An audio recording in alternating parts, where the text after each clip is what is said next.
Well, we're pleased to have with us this afternoon Nicholas Kokkalis. He's the founder of Pi Network. Nicholas, welcome to our program. Thank you very much for having me.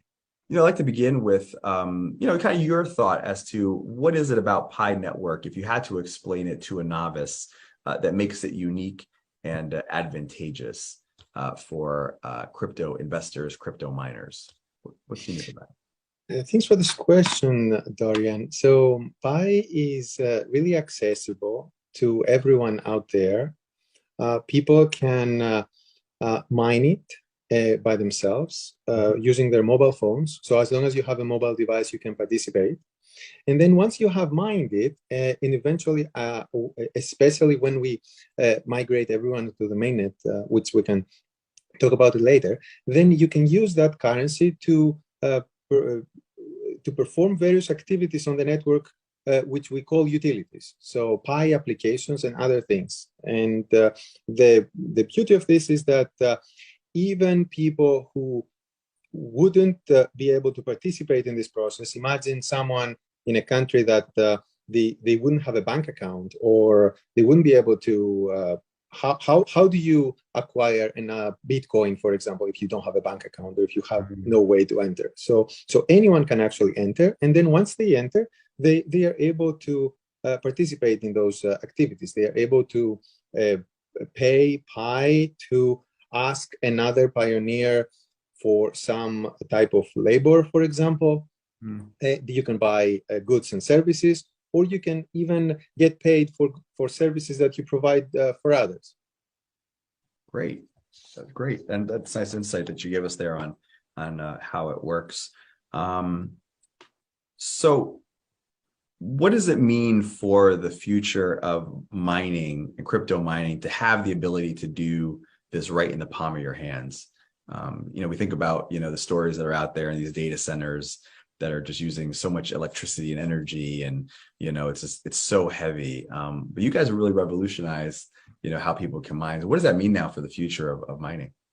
Yeah, I think this is the way to go, because if you think about it, Bitcoin proved to the world that it is possible to have digital currency, and it works. So the first time that it was implemented, it had to be with the way it was to be succeeded. So to succeed, it needed to have servers, it needed to be what it is.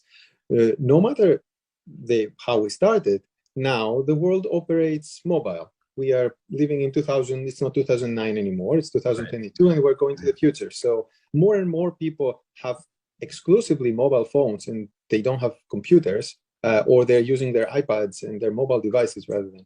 So if you were by saying that you have to exclude all those people from the process, then you're already making something very restrictive. So I think that it is the future, and I believe that even all blockchains are thinking towards that direction. Great. Have you raised funding, and how do you guys make money? Yeah, one important thing to know about Pi is that we avoided from the very beginning, and the easy way of making money by selling the coin through those ICOs that happened in the crypto space. So Pi has never has never sold any coins for many years now. We've been operating for 3.5 years, and this is an important aspect. We actually feel this is more natural, because usually for companies, they may be operating and creating utility and creating their business for several years before they can go on an IPO, and then all of a sudden having this unnatural early influx of cash can create unnatural results as well, with what we have seen in happening with other news lately that have been communicated. And in terms of Pi, we bootstrapped as much as we could, and eventually raised some money as part of a traditional Silicon Valley startup from private investors. Got you. So where do you want to take the company? What's ahead on the road of development, and what users can see in terms of the experience in the next year to 18 months, let's say? Well, the goal is to have a very useful, widely accessible cryptocurrency that can allow a lot of people to be able to take advantage of the new utilities of blockchain. And by that, I mean there is a lot of innovation that happens with smart money. So once money can have, some people call it smart contracts. There's multiple ways to think about it, but it's the first time in the world where you can have things like micro escrows or micro payments or other things that essentially creating a new era of possibilities in the world. So Pi is combining those facilities along with a large network of people participating to create something useful for the world. That's for the longer term, as you said, a year and a half and beyond. In the meantime, from now until then, what's important is that we are currently in the process of completing KYC for the members of the network. So Pi is going to have millions of people who are crypto ready and KYC, then real people, real accounts on it. So we are currently in the process of doing this. And the goal is that once we have a large number of people who have initially KYC'd, to migrate their balances into their mainnet so that they can start exploring and using the currency. Gotcha. Final question. We've just seen really an implosion in the cryptocurrency market, as we've seen in the regular, equity markets. Are you concerned about what you're seeing just broadly in the crypto space? And actually, is it good? Is it clearing out kind of the bad apples in the industry that and then allowing it to kind of move forward in a better place? What are your thoughts on that? Yeah, well, it's usually an unpleasant thing to hear that any market may be going up and down. At the same time, it is a natural cycle that it happens all the time, and we have seen it in crypto multiple times as well, that there is a cycle. I also agree with the second part of your question, that you mentioned that this helps possibly clear out some